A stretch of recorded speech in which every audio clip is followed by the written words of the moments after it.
Our team of Aussie adventurers have over 20 years of Australian travel experience with loads of information and tips to share.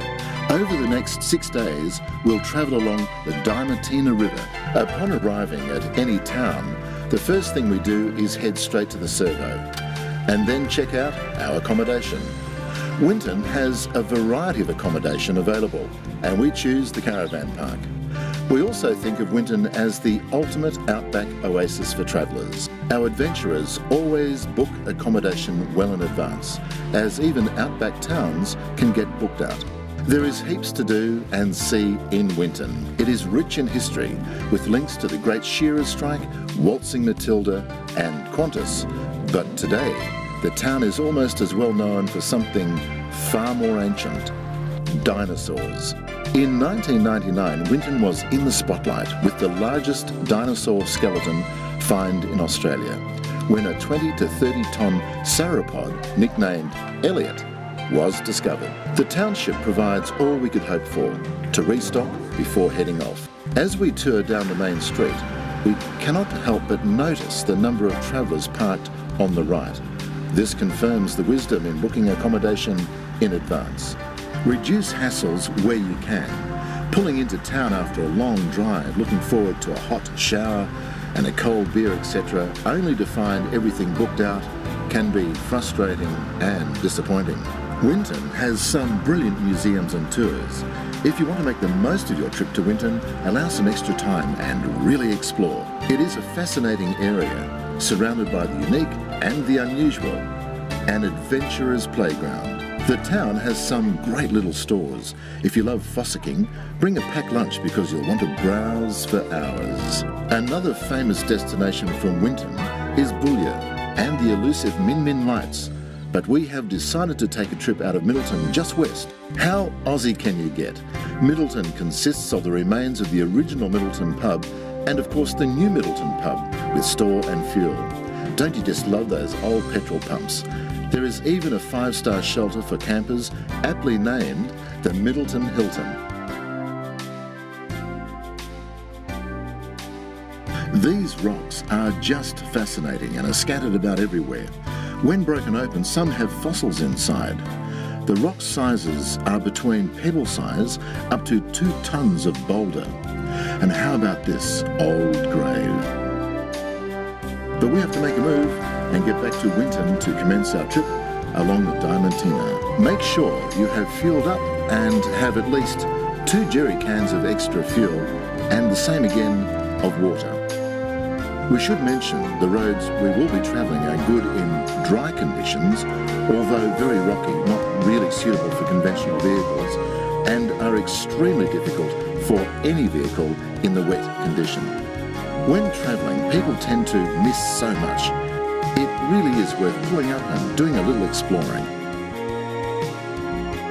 This little dry creek bed had some really interesting rocks, fossils and petrified wood.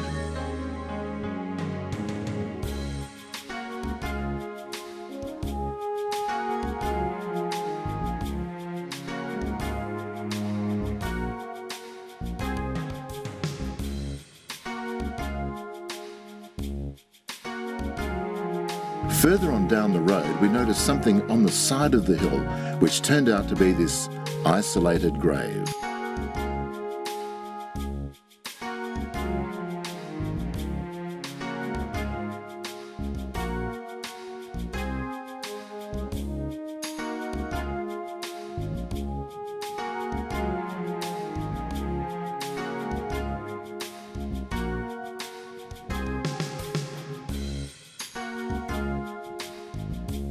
The scenery would be amongst some of the harshest country in Australia.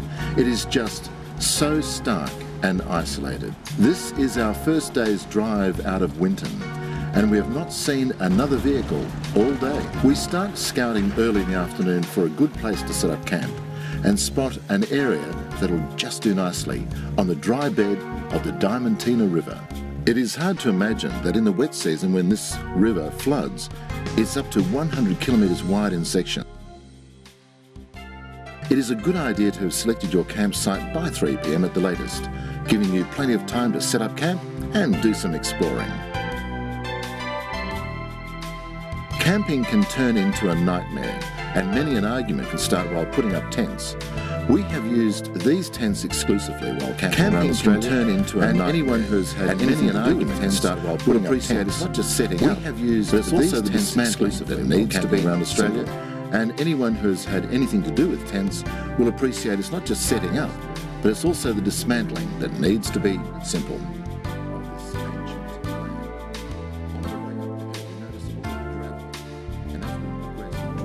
It's time to explore, and a nearby hill provides a magnificent view of this ancient land.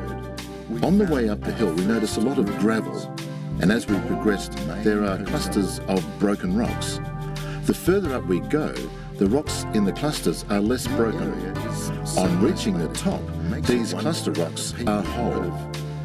They appear to have been pushed up to the surface over time, and the climatic conditions cause the gas within the rocks to crack them. As they slowly break up, they tumble down the hill. By the time the rock reaches the bottom, they are reduced to gravel. We found this display of nature fascinating. We hit the open road again, heading for Davenport Downs Cattle Station, which covers an area of about 3 million acres. Before going onto the property, we did get permission before we started this trip. If gates are open, leave them open. But if they are closed, make sure you close them once you're through. It is the law of the bush and applies everywhere in Australia, not just here.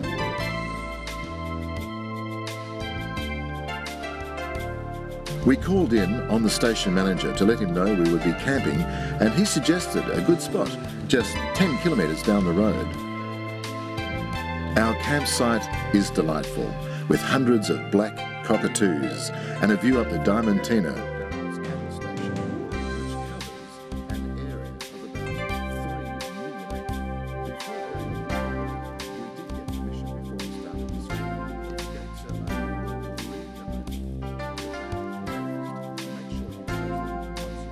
What more could you ask for? It is moments like this that keep us on the road. Definitely a place to lift the spirits and stir the soul.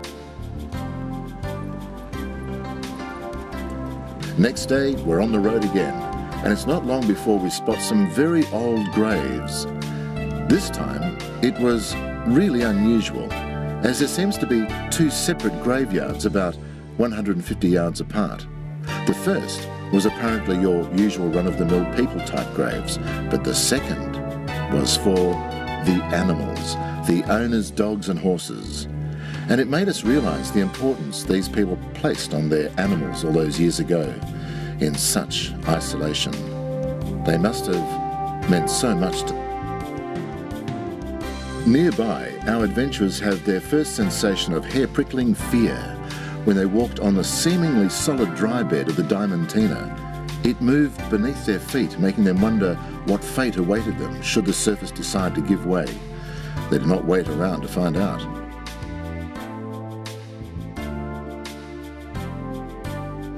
Back on the road and heading for Birdsville, and the main road where we see our first vehicle in 4 days.